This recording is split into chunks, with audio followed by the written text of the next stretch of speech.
Bestefaren min, han kjørte rallybil på is. Og han vurderte å ta flylappen, men han kjøpte heller en Mercedes til kona si.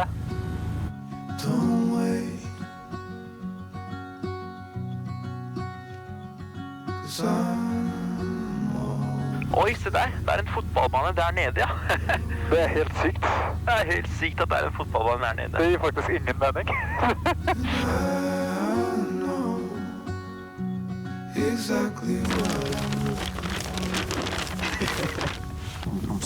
Hvis du holder den, så finner jeg det andre kortet. Det vi tenker fra Solvær, det er at gruppen flyr da mot Skagen flyplass. Og derfra fortsetter jeg som pilot flying til Tromsø, som ikke er på kartet nå, fordi han finner det kartet som fortsetter videre. Men da kommer vi til å fly egentlig veldig lavt, og så bare nyte utsikten langs fjordene. Fly langs fjordene bare inn mot Tromsø. Så det er i hvert fall planen nå. Gjennom Ersfjordbotn. Hvis jeg sier det helt feil, beklager. Og så inn i Tromsø. Når vi er i Tromsø, der har vi en flyklubb som kan hjelpe oss til å parkere og ordne videre. Og da er jo neste destinasjon enten Alta eller Hammerfest.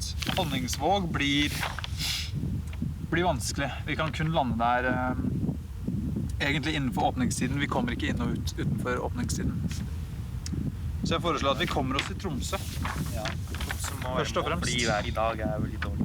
Det er nesten ikke noe sikt. Været igjen da, allerede fra Alta utover. Det er dårlig i dag, hele dagen. I need a fucking adult. I need an adult. Altså. Skal jeg holde det, eller? Ja, kanskje.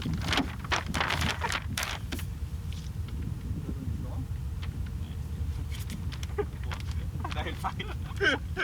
Sånn der.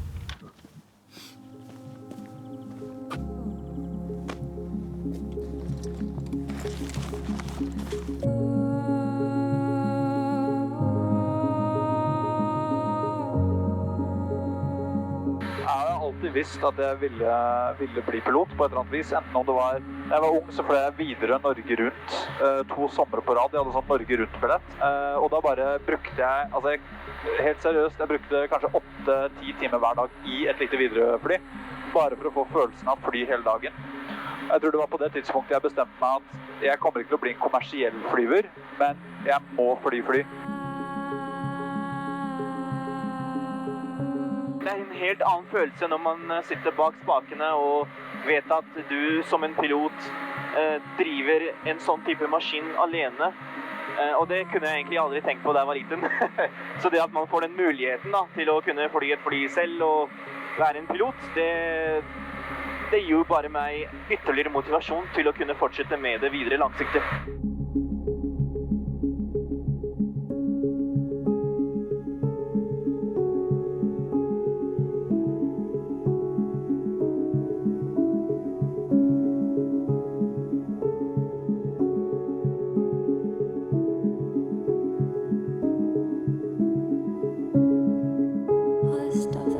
Tromsø Tower, Lima November Echo Zulu, with you, Ashfjord, 1,100 feet, information, Romeo, intentions, force landing.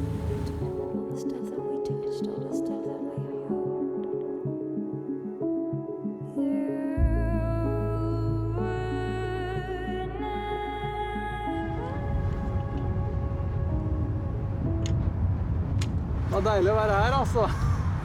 Kommet en lang vei.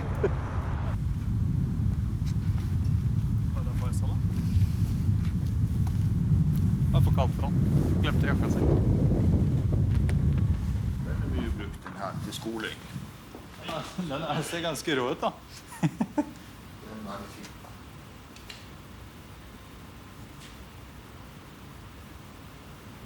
Totaktsmotor for meg. 912, eller? Jeg er litt usikker, men det er kanskje det. Jeg er ikke så inne i den der. Samme som Jeg flyr ikke mikro.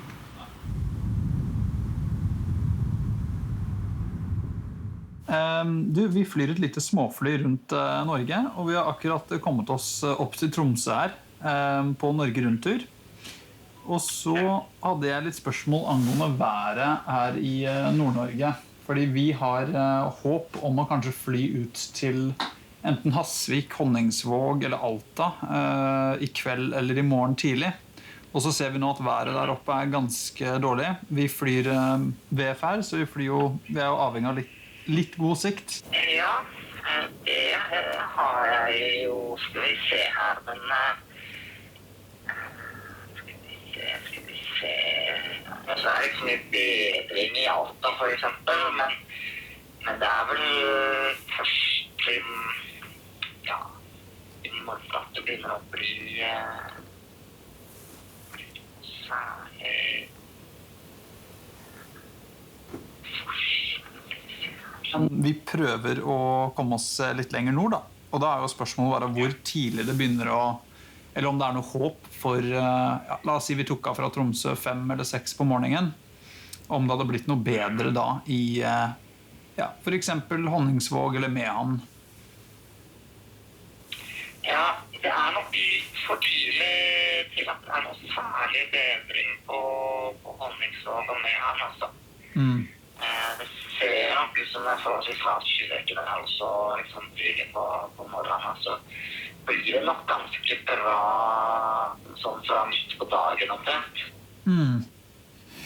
Nei, men... Det går an også ja, sjekke hvordan det i morgen tidlig, altså. Det snart man kommer. Det blir litt bedre i morgen, men man vet jo aldri. Altså, det bærer over. Så mitt innlegg det kommer jo rett ifra Nordishavet, så det er kald luft som kommer ned. Ja. Men hvor travelt har dere? Hva må dere være tilbake? Ja, vi må være ned til Oslo igjen i morgen kveld. Ja. Så det tiden å være. Det var litt av en stresstur. Ja, men det litt av det som moro med den, da. Fordi vi har jo hele tiden sagt at vi kommer så langt nord vi kommer. Så hvis det Tromsø, da på en måte, da det da. Olderfjord. Ja. Okay. Altså, det ganske lave skyer. Men hvis dere ikke kommer lenger i Nord-Tromsø, så kan dere jo kjøre en sving sånn, og så fly ved siden av Ringsalpen nedover. Det fint. Det anbefaler. Det veldig, veldig flott. Jeg fikk nå en melding. Tårnet i Alta virker å ha stengt for kvelden på grunn av videre som ikke kom allikevel. Dere på P-fly? Interesting stuff. Men Vi finner ikke i hvert fall Alta på... Jo, man kan jo lande uten åpningstid, men da kommer ikke oss ut eller noe. Jo, vi gir oss ikke i Tromsø hvis vi kan komme til Alta. Altså, vi har timer, altså, vi har fortsatt tid på oss. Jeg liker energien. Hvorfor skal vi bare stoppe her og bare slappe av og ta kvelden, ikke sant? Slapp av, vi har ikke tid til å slappe av. Vi skal nå målet vårt, og vi må bare pushe og bare komme oss dit så fort som mulig. Med andre om 30 minutter må vi ha wheels up, som betyr at vi må være jævlig kjappe. Det betyr Instagrammen må vekk.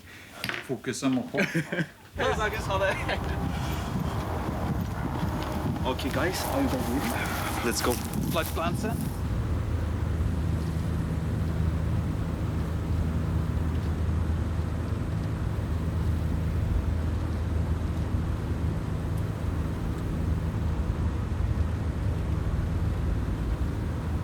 Ja, nå vi ved landets ende da.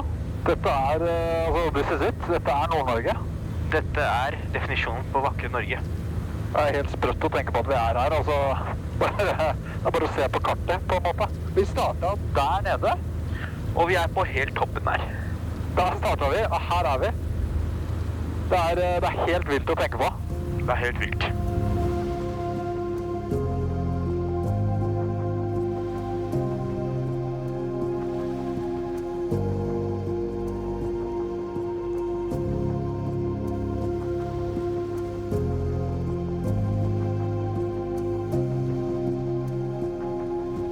Han sier at han kommer for å hente oss og kjøre oss til hotellet. Og såpass, ja.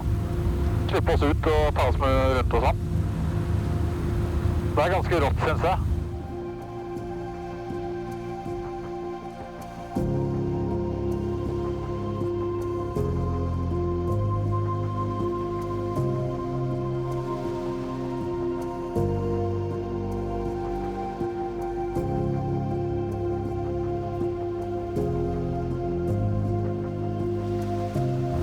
Alta Traffic Lima Echo Zulu, establishing short final runway 11 for a full stop landing.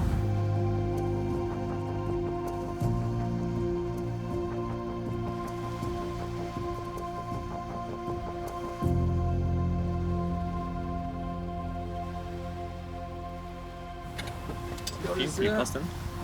Ja, det er kjempe. Vi var i 2015, tror jeg det var. Da hadde vi, jeg tror det var totalt 40 maskiner her. 40? Ja, det kom et følge fra Tyskland. Ok. Så da var det var Helt fullt. Ja, det var litt verdt. Men jeg opplever Tyskland som veldig flink til å fly rundt. Ja, de er ivrige. Det er mye tyskere. Og det er kult, synes jeg. Ja. Fordi, altså, de tingene vi har sett bare fra Tromsø hit, Ja. det er jo... Jeg har ikke sett noe lignende i hele Norge. Nei. Det er bare helt vilt og...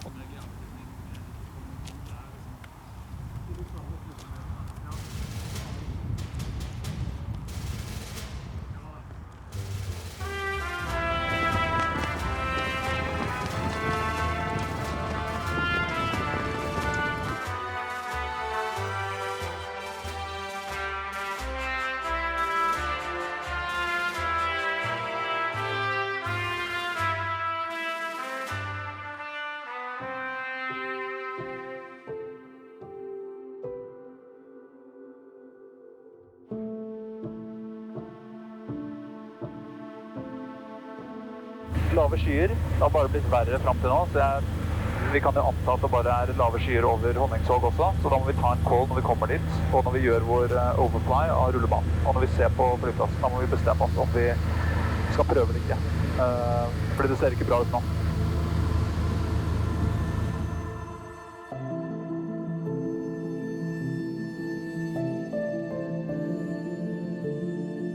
If an engine failure after re-rotation and without sufficient runway remaining, we will ditch in the water directly ahead 30 degrees outside of the nose.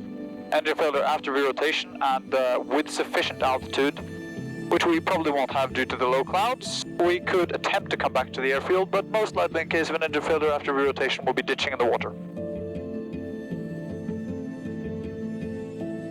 Så det blir din landing.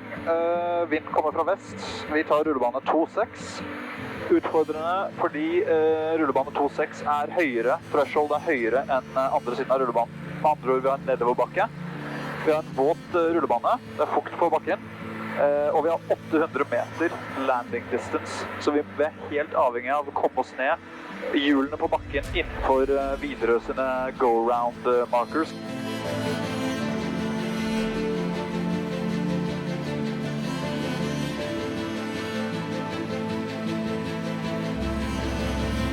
Ok, nå er du opp til knots, det er bra. Stable.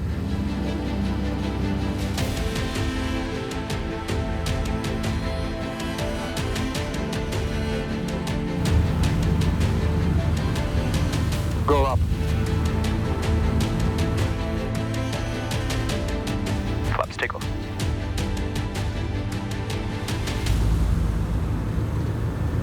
Valand traffic, Lima November Echo Zulu going around. Litt for mye energi, vi prøver igjen. Ja. Litt lavere hastighet. Du hadde for mye power.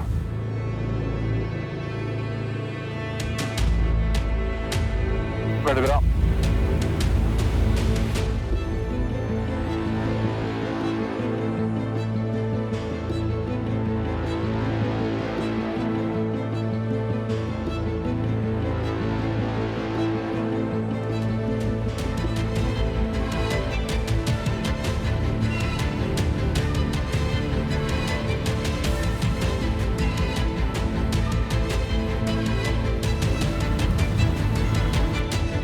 Veldig bra, Farsa.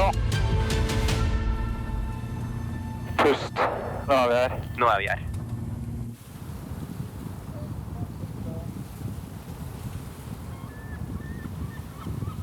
Her er vi da. Helt stille på Honningsvåg. Det er 17. mai. Gratulerer med dagen, Norge. Gratulerer med dagen, Norge.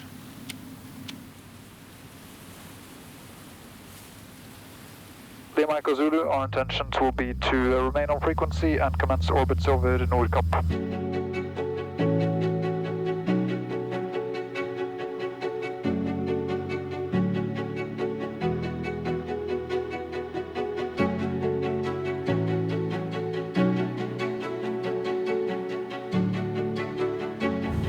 ikke alene her, ute på Nordkapp, tydeligvis. Det noen andre som opererer i området. Det tyder jo bra, da. Ja. Det kan bety at vi kommer til å se noe. Jeg har håp. Jeg tror vi kommer til å se Nordkapp.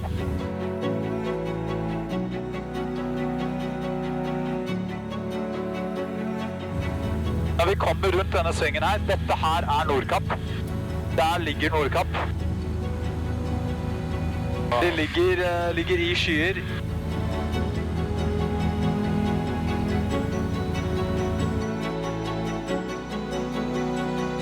Vi kommer nå til å fly veldig nærme, den kommer til å være på venstre side. Der ser jeg globen. Der ser vi Nordkapp. Der har vi Nordkapp. There is it. Kom igjen. Kom igjen. Fy faen. Der den, vet du. Wow. Jeg kunne ikke ha bedt om noe mer. Der har vi Nordkapp. Fantastisk. Punktet som mest nord i Norge. Helt vilt. Wow. So I put every single dream in you. But you set the bar so high above the sky. And you nailed it to the floor. Det var en sånn ubeskrivelig følelse av self-fulfillment, eller accomplishment, eller eventyrlyst, eller hva enn du ville kalle det. Da så vi Nordkapp. Vi her. Vi over Nordkapp. Vi flyr rundt Nordkapp og koser oss. På en 17. mai. På 17. mai. Gratulerer med dagen. Lima November Echo Zulu. We are orbiting over Nordkapp at 1000 feet. But you had to go. Now I carry the load. Took off in the wind. Da må vi bare ha litt frokost, og det har vi med oss. Flight attendants, please give us some vafler. Vi koser oss. Vi koser oss med vafler. Det gjør vi. Det en kald vaffel? Ja. Men den god? Også ja. Ja.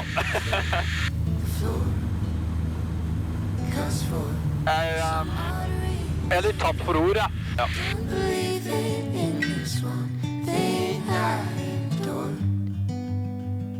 What is loving anymore?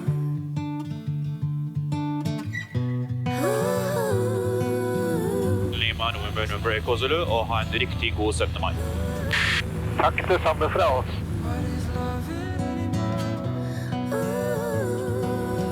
Hvordan føler du deg, Faisal? Det helt fantastisk. Tenk at vi har flytt fra Norges sørligste punkt til Norges nordligste punkt. Og nå vi her og ser Nordkapp tydelig fra flyet.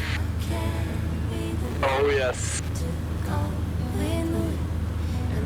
One last flyby. See, I was told the dreams were made to be believed in. So I put every single dream in you. Jeg må bare si at nå som vi har nådd målet vårt, det føles helt utrolig ut. Og det så deilig å tenke på at vi har nådd det, og vi har klart det. Vi kom oss ut av Stavanger, vi klarte å slå utfordringene. Vi fikk masse god hjelp av utrolig hyggelige folk. Det lov å si at vi har mestret Norge nå. Vi har mestret Norge nå. Det sikkert på at Widerøe-piloter ler av oss, men vi har mestret Norge.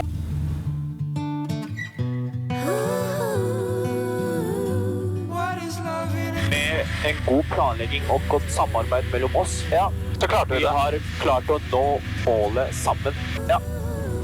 Jeg gleder meg til å komme hjem og fortelle denne her historien videre.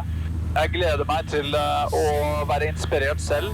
Ta den eventyrlysten, det eventyret vi har vært på nå. Bare tenk hvor mange andre eventyr man kan finne på. Landet til å utforske. Vi har så mye nydelig natur, så mange nydelige plasser. Utnytte. Det en helt utrolig opplevelse. Kom dere ut, se Norge, et vakkert land. What is love?